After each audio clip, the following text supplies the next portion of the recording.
जय हिंद दोस्तों। जैसा आपको पता होगा कि बीते रात को बिहार एसएससी ने एडिशनल रिजल्ट जारी किया है, जिसमें 880 बच्चों को बुलाया गया है। 880 बच्चों को बुलाया गया है। इसके बाद से लोगों के मन में धांधली जैसे क्वेश्चन उठने लगे हैं, जो कि लाजमी है। इसमें अब ये क्वेश्चन हो गया है कि कौन छटेगा। अब हम इन सभी पॉइंट को सिलसिलेवार ढंग से देखेंगे कि धांधली हुई है कि नहीं हुई है, कौन छटेगा, डाटा और रिज़ल्ट क्या बताते हैं, रिज़ल्ट कब आएगा और क्या आगे भी डीवी के लिए और बच्चों को बुलाया जाएगा। तो इस पे पहले धांधली पे बात करते हैं। जैसे मुझे लगता है कि जो ये 880 कैंडिडेट बुलाए गए हैं, इनके मार्क्स तो 2464 से कम ही हैं। तो ये लोग तो सबसे ऊपर टॉप पोस्ट जो है सचिवालय सहायक और योजना सहायक पे तो जाएंगे नहीं, क्योंकि इनसे तो ज़्यादा 2464 वालों का है मार्क्स, तो इन्हें ही मौका मिलेगा। बाकी जो पोस्ट खाली रहेंगी उन्हें हम नीचे देखेंगे कि कैसा क्या डाटा कहता है और रिज़ल्ट क्या बताता है। अब कौन छटेगा और डाटा और रिज़ल्ट के बारे में नीचे बात करते हैं। जैसा हम जानते हैं कि सचिवालय सहायक के 1360 पोस्ट हैं, योजना सहायक की 125 पोस्ट है, यानी कि टोटल 1485 पोस्ट हुए। ये जनरल पोस्ट है। इस पर सभी 2464 बच्चे सभी एप्लीकेबल थे। इसमें कोई क्राइटेरिया फिक्स नहीं था, यानी कि ज़्यादा चांस है कि ये सारे के सारे पोस्ट फिल हो गए हों, कोई भी सीट यहाँ से खाली नहीं हो, सभी के सभी फिल हो गए, क्योंकि 2464 वाले बच्चों के मार्क्स ज़्यादा हैं, इन्होंने फिल कर दिया होगा। बाकी जहाँ चांस बनता है सीट खाली जाने का, वो है वेक्टर रोग नियंत्रक, जिसमें 74 सीटें हैं, अंकेक्षक निबंधन जिसमें 256 सीटें हैं, टोटल 30 सीटें होती हैं, जो साइंस स्ट्रीम और मैथ ऑनर्स या सब्सिडरी वालों के लिए होते हैं। बाकी है उद्योग विस्तार पदाधिकारी और अंकेक्षक निदेशालय, इसमें मैथ, इकोनॉमिक्स और कॉमर्स बैकग्राउंड वालों को ये पोस्ट मिलेगी। तो अब देखते हैं कि डाटा क्या कहता है। कि जो सर्वे कराया गया था 258 कैंडिडेट ने उसमें पार्टिसिपेट किया था, जो कि 10% है टोटल 2464 का, यानी कि यह डाटा सफिशिएंट है एनालाइज करने के लिए।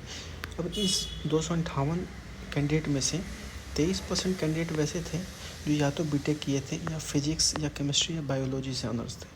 24% कैंडिडेट मैथ से ऑनर्स थे, 42% कैंडिडेट आर्ट्स से ऑनर्स थे, 11% कैंडिडेट जो इकोनॉमिक्स, कॉमर्स और स्टैटिक्स से ऑनर्स थे। अब हम केस वाइज देखते हैं कि क्या क्या कंडीशन बन सकता है। तो पहला केस है ये होगा कि यदि आर्ट्स वाले कैंडिडेट ज़्यादा सेलेक्ट होते हैं जनरल पोस्ट पे, यानी कि जनरल पोस्ट कितना है 1485। यदि आर्ट्स वाले कैंडिडेट 1485 पोस्ट पे ज़्यादा से ज़्यादा सेलेक्ट होते हैं, तब साइंस और मैथ्स एंड अदर्स ऑनर्स वाले सब बच्चे बाकी सीट को भरने के लिए मैक्सिमम नंबर में रहेंगे। तब इस केस में सीटें खाली नहीं जानी चाहिए थी, तो ऐसे में वो एडिशनल रिजल्ट भी नहीं आता। अब दूसरा केस देखते हैं। साइंस, मैथ्स एंड अदर्स वाले कैंडिडेट जनरल पोस्ट पे ज़्यादा से ज़्यादा सेलेक्ट हुए हैं, तब आर्ट्स वाले बड़ी संख्या में सीधे बाहर हुए होंगे और सीटें खाली रह गई होगी, क्योंकि आर्ट्स वालों के लिए बस 2 ही पोस्ट था, बाकी पोस्ट तो साइंस या फिर मैथ्स या फिर स्टैटिक्स, इकोनॉमिक्स और कॉमर्स बैकग्राउंड वालों के लिए था। तो उन पोस्टों को आर्ट्स वाले भरेंगे नहीं, तो वो तो सीधे बाहर हो जाएंगे। तो ये एक कंडीशन बनता है कि जहाँ पे सीटें खाली रह जाएंगी, और इसलिए 880 बच्चों को एक्स्ट्रा बुलाया गया होगा, जो कि साइंस वाले पोस्ट को भरने के लिए। तीसरा केस ये होगा, यदि बहुत लोग बता रहे हैं कि 800 सीटें खाली रह गई होंगी, यानी कि उनके हिसाब से 1447 सीटें भरी होंगी, जबकि टोटल जनरल पोस्ट ही है 1485, जो कि मुझे नहीं लगता है। लेकिन अगर ये भी सही रहा कि 1447 सीटें ही भरी गई, 1485 जो कि जनरल सीट है, पोस्ट है, ऐसे में एक ही बस कंडीशन बनेगा कि स्क्रूटनी तगड़े तरीके से हुई होगी। कैटेगरी सर्टिफिकेट जो कि NCL है, OBC सर्टिफिकेट है स्टेट और सेंट्रल वाला, उस पर छटनी हुई होगी।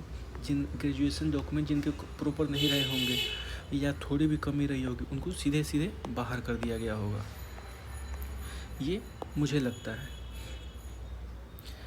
तो यानी कि ये 3 केस के हिसाब से हम देखें तो केवल एक केस 2 ही एक फिट बैठता है जहाँ पे सीटें खाली रहने के चांसेस हैं।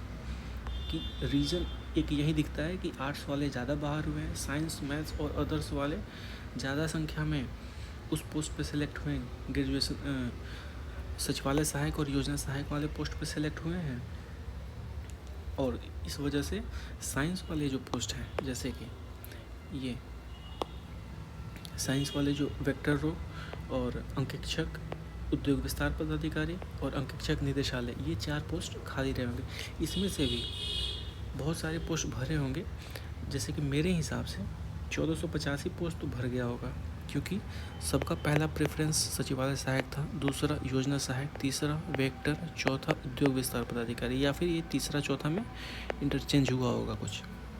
बाकी तो यही सब ऑलमोस्ट 95 to 98% कैंडिडेट यहीं प्रेफरेंस फिल किए हैं।